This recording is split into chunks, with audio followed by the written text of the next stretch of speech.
All right, what's up, y'all? I'm Jason, and we are doing this cool thing for School Library Journal. It's just like a Q&A where you can ask me whatever you want to ask me and say all the things, and we can kind of get to it. Um, I'm excited to hear what anybody wants to know. I do have some prepared questions, but you know, anybody who knows me knows I keep it pretty light. I keep it pretty informal. But I am going to ask a few because they asked me to make sure I asked a few of these the questions that were sent in. Just to give you a little background on me, in case you don't know, I'm Jason Reynolds, the author of a whole bunch of stuff, former national ambassador. Got a couple books coming this year. And,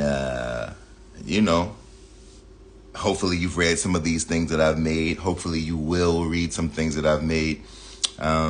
That's about it. It's weird to introduce yourself. I don't want to read down the bio or do any of the awards or all the other silly stuff. It's not really that important in this moment. What's important is that we share a little time and space for the next 25 so minutes. If you have any questions, feel free. I haven't gone live in a very long time, so let's see if I still know how to work this joint. I think I do, so we'll see how it goes.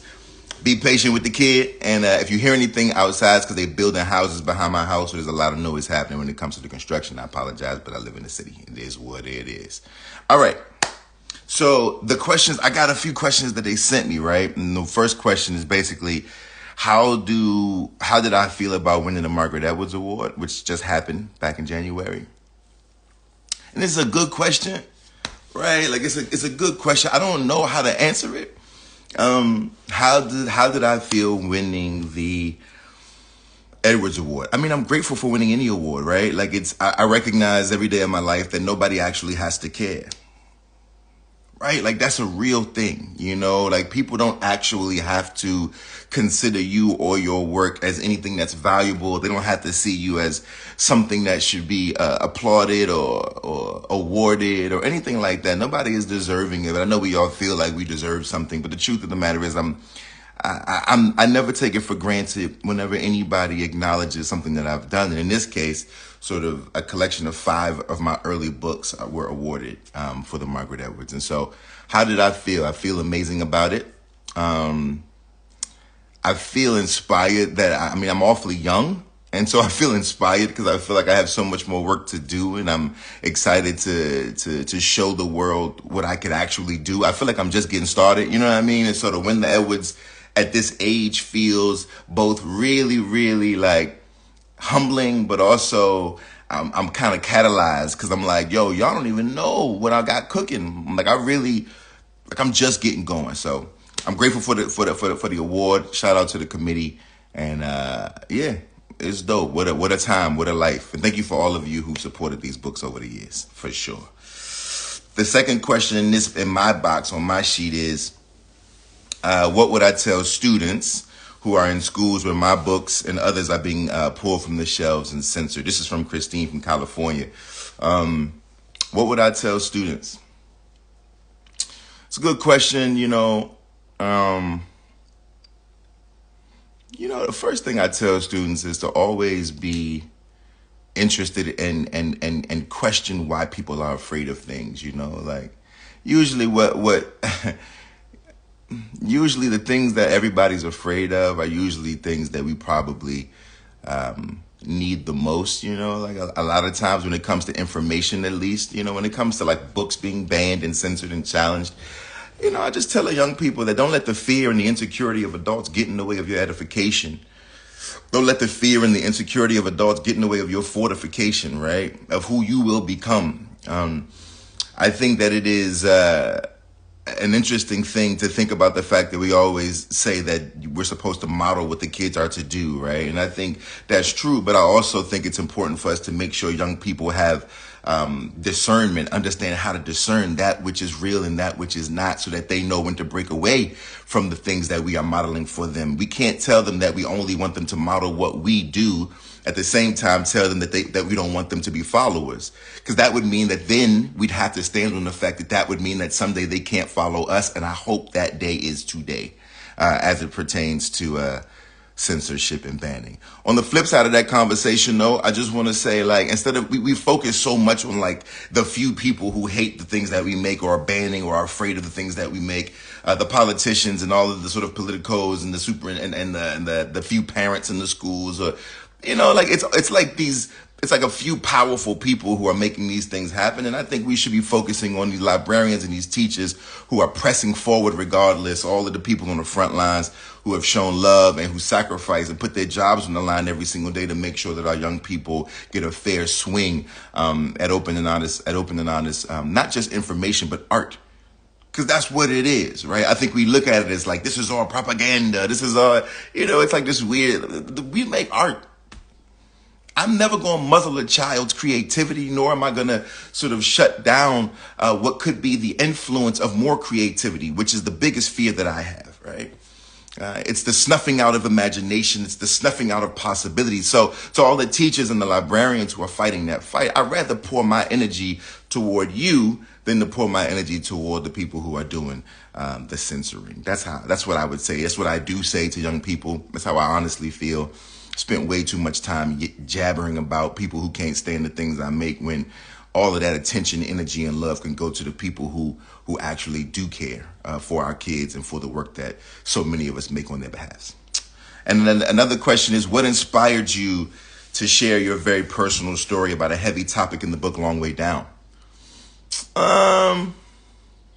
I mean, like at the end of the day, it's not even just Long Way Down. All of my books are about sort of these interesting moments in my life. A lot of them, at least, from Ghost to when I was the greatest, boy in the black suit, as brave as you. A lot of these are my personal stories. Long Way Down is obviously a particular one as it pertains to murder and revenge and things of that nature. But I mean, I think it gets back to what I was just saying. I pride myself on being honest with the young folk. And if I'm going to be honest with them, that means that some of those conversations are going to be a little dicey. But it's to honor them. It's to let them know that I recognize that kind of pain is something that I know exists in some of their lives, right? That there are young people who do know what it is to lose people in that way. And there are young people who do feel like their backs are against the wall, or that they have to follow a particular set of rules set forth for them by their communities before they were ever even born. Like I'm always just interested in making sure that like I'm being forthright and honest with the shorties. That's it. And sometimes that means just telling real parts of my own life, figuring out ways to create narrative out of them. You spin straw into gold, right? And I think I'm always interested in taking the straw of my life and spinning it into gold so that some young person understands that the straw of their lives can be gold as well. You feel me? All right, let me see if there's any questions. I don't know how I really do this, but let's see if I hit this right here. Okay, so somebody's asked, NJ Rass asked, what do you think about pen names? If y'all got questions, put them in the question box, or you can put them in the comments. It's whatever, I get to them. But, this is your chance. You can ask me whatever you want to ask. It's all good. What do I think about pen names? I think that pen names are cool if that's what you want to do. You know what I mean? I didn't choose a pen name because my mama would be like, so you mean to tell me I don't work this hard to raise this boy up? Or my father, God bless the dead, if he was still alive, would be like, you mean to tell me we done all this work to make you who you are, and you ain't going to use your name, right? but I don't have nothing. I don't think there's anything wrong with a pen name. I don't, if you feel like you want to kind of have a little more anonymity, or you want to kind of tuck away and not have people know who who wrote a particular thing, I don't knock it. You have every right to do whatever you want. Look, it's your work, it's your art. People are wild judgmental, so I can dig it. You know what I mean? Like, you ain't got to worry about none of that. Don't trip. Do what you need to do. It's all good. So shout out to pen names. Let's see. Somebody asked me, how did I write verse in Long Way Down? I mean, that was sort of, that book wasn't originally written in verse. That book was originally written sort of as a straight ahead prose novel. But it just didn't work. My agent was the one who was like, it just doesn't work, right? We can't expect for a teenager to believe that this happens in a minute of a child's life if it takes that teenager 2.5 weeks to read the book, right? Like we need to figure out how to make it feel more present and more snappy and more tense. And so I broke it down into verse, where I rewrote it into verse, which was natural for me because that's my original discipline. I probably, at least back then, I know poetry more than I know prose when it comes to writing it. So that's that. What do you say to students who don't want to read your books because they think it's too much or too close to home? I say to those students, I can dig it. I don't. You know what I mean? Like if it's too close to home or it's too much for them and they don't want to read that, I totally understand that. Like I have that's the fortunate part about living in this world where where the landscape is so broad, right? Because it's like you don't have to read my books. There's so many other people that you could read. Read fantasy. If my books are a little too much for you, if you feel like this is a little too close to home, then there are tons of other books for you to engage in. I honestly don't care what you read as long as you're reading something. You don't have to read me. Right, you know what I mean? Like I'm totally cool with you not reading my books. Like I love the fact that so many people do, but I also just love knowing that young people have so many more options these days when it comes to what they might find themselves in or find their escapes in if my work is a little too close to home. You know what I mean? Like I don't have no judgment for nobody who don't really rock with my books for whatever reason. You might just not like them, right? Which is totally okay. Art is subjective. You have every right to say this ain't your jam. But something hopefully will be your jam, and I will be just as excited for you to find it, right? Whether it's me or somebody else. So it's all good. Somebody asked, I'm really curious about your relationship with social media. Do you use it every day, and do you find benefits to it? Social media is complicated for me. I use it. I used to be on Twitter and Instagram. I'm not on Twitter anymore. I mean, like I have like updates on Twitter for book stuff and work stuff, but I'm not really on Twitter anymore just because it's not really, it's like it's a hard place for me. It became a hard place to communicate. I'm on Instagram when I need to be, right? But ultimately, to be honest with you, and first, I want to be clear. I like social media. I think it's cool. I think it's been beneficial for many of us. I think it's been complicated in other ways, like everything, right? Every innovative thing is double-edged. But I just got too much work to do. That's all. I just got so much work to do that I don't have as much time to kind of be fooling around on here. Sometimes I wake up in the morning and spend way too long scrolling. Then I be mad because I got stuff to do. And like, you know what I mean? Like I'm a grown man with a bunch of grown stuff to do. You know what I mean? So I got to get to it. Oh, this is a good question. Somebody says, do I think AI will change writing? No. Not creative writing. Look, here's the thing. I think that AI has the potential to become a subset. Maybe it'll be a genre.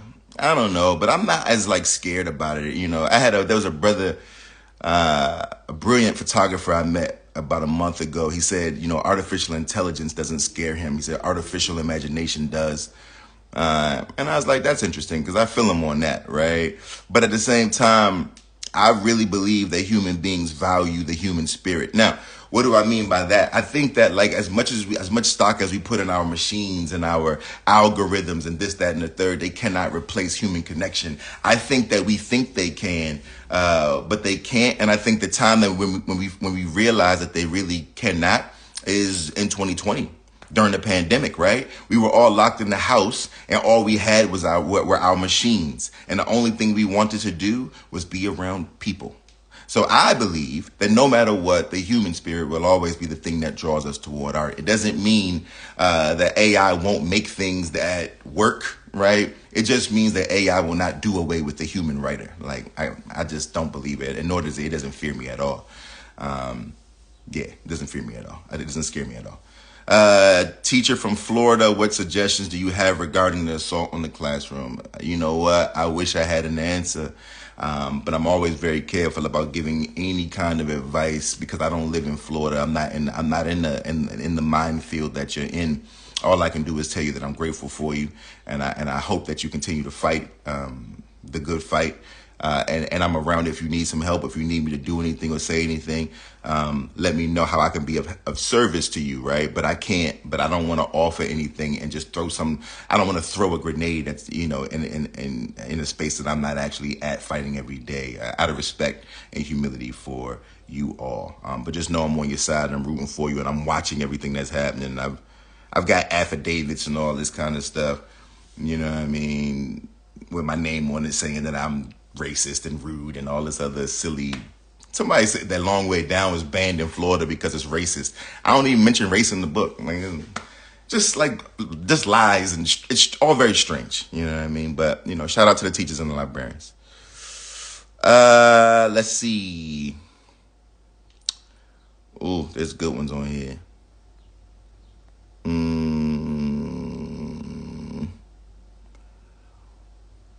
Who edits my work? This is a good question. Who edits my work? Well, it depends on the stage of the work, right? So I edit my work first. So first person to ever edit me is me. But I want to be clear that I've gotten better at editing over the years. I've been edited by my editor, Caitlin DeLuey at Simon & Schuster, for many, many years now. And because she's so hard on me and has been so hard on me. So if you like any of these books, it's because there's somebody else who is brutal when it comes to my edits. But because she's so hard on me, I've gotten better at editing myself over the years. And so I edit it first. I'm very meticulous. I'm very sort of picky about every word, every line, every paragraph, every page, every chapter. Right? I go through very slowly, work, and I'm mine and mine. I prune and prune. I make sure that every word is the right word, that there's no extra words. That it's clear, that the pace is working, the characters are fleshed out, right? It's a lot of work that goes into making a single book. And then after that, I turn it in, and then they edit it. Caitlin edits it, and she tears it all down, and I have to start all over again a few times, and that happens. And then it goes to copy edits, and then they get into it, and they figure out what's inconsistent, or, is this the wrong sort of tense of a particular word, and all that kind of stuff, right? It's all very intense. But, it makes you a better writer. Will you be collaborating with Jason Griffin again? Of course. That's my bro. I talked to him a couple days ago. We working on something, Yes. The short answer is yes. I just don't want to say what it is or talk too much about it because, yeah. But we working. We got something cooking. You know what I mean? We got something cooking. Are there any more female protagonists in your writing future? You know what? Who's this? Oh, that's Linda. Hi, Linda.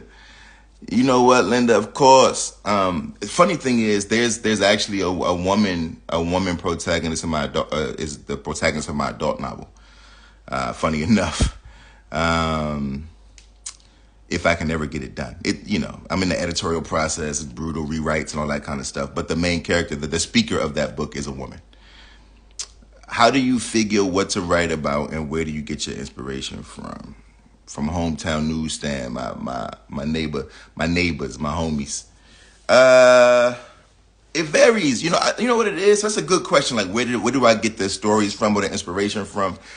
I'm just always, you know what it is? I believe that every bit of our lives, every person that we see, every moment, every animal and insect, like everything sort of to me, everything has a narrative. Everything has a narrative attached to it, whether we think about it or not, whether we consider it or not. Everything has narrative attached to it, right? And so because of that, I just think about stories being everywhere. Stories sort of being these things that are swirling all around us all the time in the ether. And we just have to figure out how to reach up and snatch one down, or how to take this one and this one and put them together to make a new, right? And that's the way I think about it. I spent some time with the famed poet John Ashbery, who's passed on now, but he used to always say that he looked at poetry as like his brain had a conveyor belt full of words, right? And the words would just be going by in his brain, and he would pluck a word off here and pluck a word off here. That's the way I think about stories. I just think they already exist everywhere around us. You just can't see them because we're not looking for them. And I am looking for them. Right? I'm wide open. My receptors, my antenna are up. I'm wide open, right? And I'm waiting for the stories to sort of come into my space, or a little bit of this and a little bit of that, and how I can just make them into a thing that maybe we haven't thought about. I'm working on something soon that I'm excited about that I can't talk about, but it's something that we haven't seen. And I think that's so strange because it's so obvious, but we're not looking for it because of the way that we view young boys in America, right? And so it's an easy story to tell that we've never told because we just don't think of young boys in this particular way. And I'm excited to, you know, to explore it and see if it works. By the way, I write a bunch of stuff that nobody ever sees, right? Not that just because I try to do it doesn't mean it always works. But I'm always going to try. I'm always going to try. If I could be remembered for only one of my novels, which one would it be? I sure hope it's The Boy in the Black Suit. I sure hope it's The Boy in the Black Suit. I don't know if that'll be the one, you know what I mean? But that's the one I would want to be remembered for. Either that one or As Brave as You or Look Both Ways. I think those three are the ones that I love in terms of just being remembered for particular novels. Or maybe I haven't written it yet, but as the ones that are around right now, those three are the ones that are close to me. And I know everybody's like, well, Ghost or Long Way Down. But for me, it's like, man, I love those novels too, obviously. But Boy in a Black Suit, As Brave as You, Look Both Ways. Those are, those are special. Oh, thanks, Linda. Linda says she's excited for my first picture book. Comes out in the fall. It's downstairs. I wish I had it on me. I would have shown y'all. It's dope. Oh, you know what else I got today? Did I bring it up here? I got the new Stunt Boy. Came in the mail today too. Crazy. And I got this joint. Came in the mail. Dope, right? A lot of books happening. A lot of things going on. And so I'm excited for you all to see all of them. Let's see. Would I make any of my books into movies or series? Yeah, it's all happening. I've been working on it for years. We'll see. I mean, Long Way Down is in flux. It was with Universal and didn't work out, and so we're trying to get it all done. The script is done and all of that. We just got to find a place to make the movie. Look Both Ways is being written at the moment, so we'll see what happens with that. Yeah, you know, and I got some other stuff cooking for movie stuff too. So we'll see. Yeah. You know, Hollywood and all of that is different, you know what I mean? And we'll just see. We'll see how it goes. And my agent says, where's her copy of Stunt Boy? Come on, E. You came on here to troll, to harass the kid? I got you. Let's see. What am I reading right now? From Kate. Kate, I met your parents the other night, y'all. I know they told you this. I met your parents, so they're very nice people. What am I reading right now? Nothing, actually. I think the last thing, because I'm working really hard on some secret stuff, so I'm writing at the moment. I'm reading, like, I am like picking at some poetry stuff. What is his brother's name? Oliver De La Paz, I think his name is. He's doing like prose poems stuff. So I'm looking at that kind of stuff. And then this, I read every day. This is like my daily. I just open it up every day to a random page, and it has sort of just little sentences and tidbits about writing that really inspire me. For all the writers out there, this is a very good book for you to have. Several short sentences about writing. Get this book, open it up, and read a page a day. You'll be like, yo, it's dope. You know what I mean? If you want to know one of my secrets, it's definitely this book. Let's see. I'm in the querying trenches as a BIPOC author, and my YA is about a girl gang, and I get good responses, but nobody bites. Do you think it's because of the subject? Nope, I don't. I think it could be because of timing. Just keep plugging away, but don't think it's because of the subject. There's a book by Lilium. What's Lilium's last name? Rivera? Oh man, Lilium. I think it's Lilium Rivera. Lilium though, but I know she wrote about a girl gang, right? About a Latinx girl gang. So don't think it's about that, right? At the end of the day, YA is wide open. Children's lit is wide open. You can make whatever you want to make. You can talk about whatever you want to talk about if you talk about it in the right way. Or in a way that feels sort of at level. But sometimes it's simply just timing. Rivera, thank you very much. Lilium Rivera. Sometimes it's simply about timing. Just keep pushing, keep plugging away, and it will happen for you. Especially if you're getting good notes. Will I be doing anything for National Poetry Month this year? Nope. I would love to, but I just don't have the time and energy.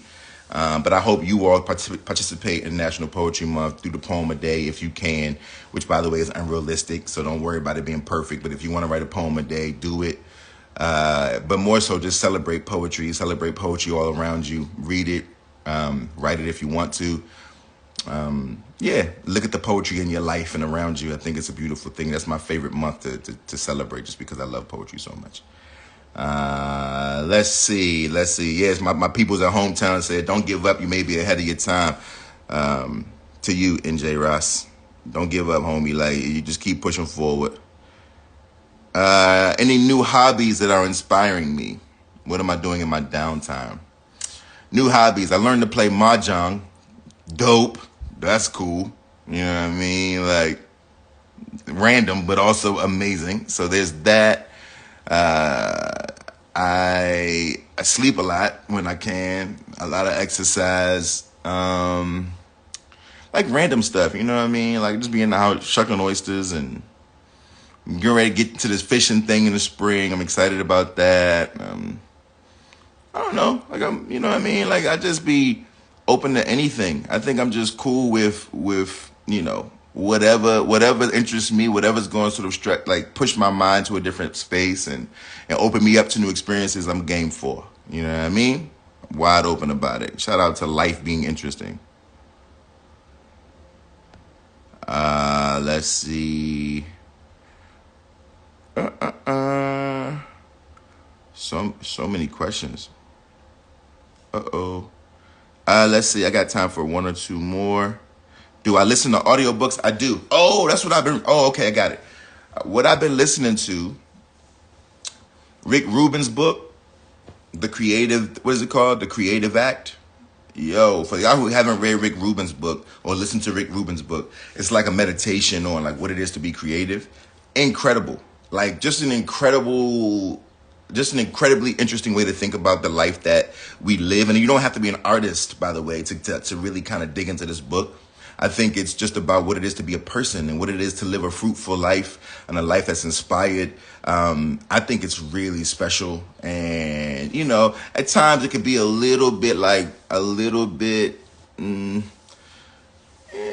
hokey, right? But for the most part, I think some of it, I think is pretty genius or just an interesting thing to think about as it pertains to living a creative life. So I am reading that one and listening to it simultaneously. So that's on there. And there's something else that I can't remember, but I'm definitely listening to that book. So shout out to all the audiobooks out there and anybody who listens to audiobooks. By the way, my man Galak, I just won an Audi like 2 nights ago for Stump Boy and the whole cast of Stump Boy, and I'm very excited. So shout out to that too. Will I be at the ALA conference to meet the winners of my ALA travel grant? Of course. I can't wait to meet the folks who won the grant and get to come to ALA on, for the freebie. You know what I mean? I can't wait. I'm excited about that and I'm very proud of that. So I will definitely be there for sure. Do I ever see myself teaching creative writing course at any level? I've been teaching creative writing in the master's program for 10 years at Lesley University in Cambridge, Massachusetts. So been doing it, a long time. Shout out to all my students. Shout out to Kate Fussner, who's in here, whose book is coming out soon. She was one of my students. I'm very, very, very proud of that and of her and everybody else that I've had in my class over the years. All right, last question before I get up out of here. It goes quick. I don't know. How do I feel about the Lil Yachty album? Is fire, of course. What's my writing schedule like? Intense. All right, well, we'll end it with this. What music am I interested in? And what am I listening to? A little bit of everything. I mean, look, I'll end it here and say the only thing that feeds all the work is all the other work around me. I think that, like, as an artist, it's super important for you to engage in all the arts, Like, I think it's like to be a writer and only read books is to limit what you might write about. But to be a writer that is open to music and dance and art and theater and film and lectures and science and just be open to all the things, and I think you'll have more than enough to pull from to continue to make work. I think I'm on book number 21. I don't know what it is at this point, and I still feel like I haven't even put a dent in the things I want to say, but that's just because my life is full of a bunch of, that well is being filled every single day by living a curious and creative and imaginative life. The world is a beautiful place. Humanity, in the midst of all its complexity, we are still having an extraordinary experience, and it's important that we remind ourselves of that, even in the midst of all of the turmoil. Right? What a time, right? What a time to be alive. And so, on that note, I bid you all a good day. Shout out to SLJ. Shout out to everybody who put this together. Shout out to all of you who've joined me. I hope our very quick 20, 30 minutes was enough to kind of inspire you through the rest of this week and hopefully through the rest of all of April, National Poetry Month. Books coming out soon. Y'all will know about them. Whole bunch of other stuff happening. Y'all will know about it. Until then, like I always just say to the kids, young people, be kind to your parents and the adults in your lives. They're doing their best. Old people, be kind to the young people in your lives. They're doing their best. And if we can remember that, we'll all do a little better. Y'all take care. Peace.